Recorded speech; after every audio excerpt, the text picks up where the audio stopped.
Good morning to all. आज के lecture में हम कबीरदास जी की प्रसंग व्याख्या करेंगे। आज हम 21 से शुरू करेंगे।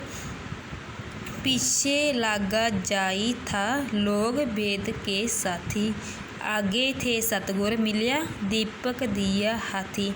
इन पंक्तियों में कबीरदास जी कहते हैं कि वे संसार और वेद शास्त्रों का अनुसरण करते हुए उनके पीछे पीछे जा रहा था, लेकिन जीवन में सुभाग्य से उसे प्रभु भक्ति मिल गई, यानी कि गुरु की कृपा से ज्ञान रूपी ज्ञान गुरु ने अपनी कृपा से उसे ज्ञान का दीपक उसके हाथों में दे दिया है। कहने का भाव है कि वह संस्कार की संस्कारिक मोह माया में फंसकर अज्ञातवंशी उनका अनुसरण कर रहा था, लेकिन एक दिन सतगुरु ने उसके अज्ञान को समाप्त कर ज्ञान का स्वरूप उसे वरदान किया है। कबीरदास ने सतगुरु की महिमा का वर्णन किया कि सतगुरु की कृपा होने से उसे ज्ञान की प्राप्ति हो गई है, वह जीवन के मोह माया से दूर हो चुका है। कबीर गुरु गरबा मिलिया रली गे आटे में लौन, जाति पाति कुल सब मिटे नाब दरोने कौन। कबीरदास जी कहते हैं कि गौरवशाली उसे सुभाग्य से उसे गुरु की प्राप्ति हो गई है, यानी कि गुरु की कृपा मुझ पर हो गई है। इस प्रकार जैसे आटे में नमक मिलकर उसमें एक रूप हो जाता है, इसी प्रकार प्रभु की भक्ति में रसकर मैं और प्रभु एक रूप हो गए हैं।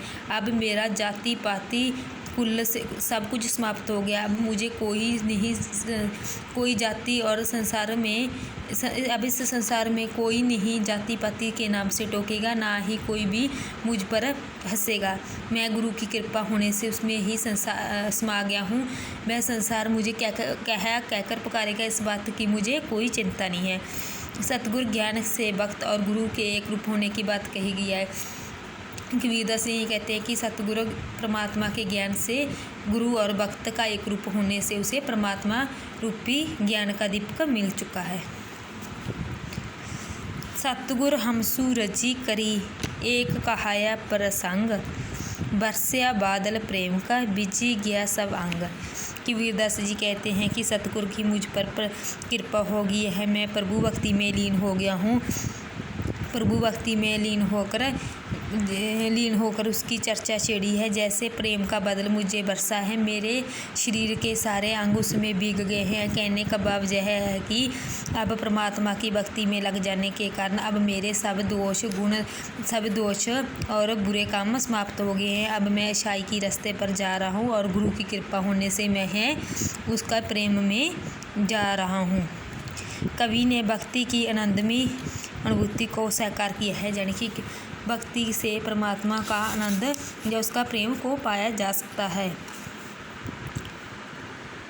पर्वती में फिरिया नैन गवाए रोई, सो बूटी पाऊँ नहीं जाते जीवन होई।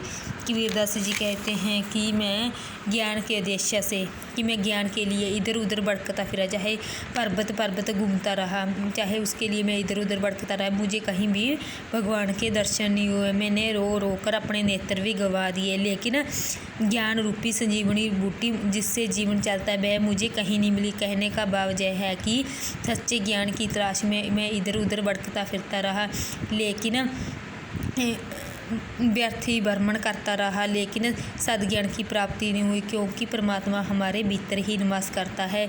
नाम सिमरन से ही उसे प्राप्त किया जा सकता है। इधर उधर भटकने से परमात्मा की प्राप्ति नहीं हो सकती। भक्ति मार्ग में सद्ज्ञान के महत्व का प्रतिपादन किया है। कबीरदास जी ने भक्ति के द्वारा ही हम सद्ज्ञान यानी कि परमात्मा को पा सकते हैं। व्यर्थ के इधर उधर तलाशने से उसको भगवान को नहीं पाया जा सकता।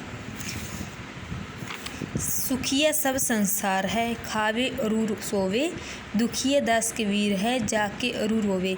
कबीरदास जी कहते हैं जो सारा संसार है वह सुखी है, क्योंकि वह भोगविलास की ज़िंदगी जीता है, भरपेट खाता है और सोता है, उसे परमात्मा का कोई परवाह नहीं है। लेकिन जो कबीर हैं वह दुखी हैं, उन्होंने परमात्मा को प्राप्त करना है, लेकिन वह उसके लिए परमात्मा के लिए प्राप्ति हेतु जागता है, प्रभु मिलन हेतु रो रहा है, लेकिन अभी तक उसे परमात्मा के दर्शन नहीं हुए हैं।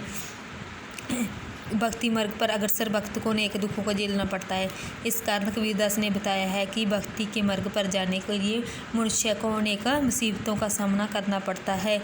जो इस संसार में संस्कारिक मोह माया में रहते हैं वह उसे किसी बात की चिंता नहीं होती, वे अपनी दुनिया में मस्त होते हैं।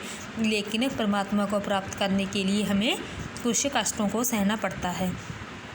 आगे की प्रसंग व्याख्या आपने करना है 26, 27, 28, 29 और 30 तक आपने पढ़ना है। नेक्स्ट लेक्चर में हम 31 से स्टार्ट करेंगे।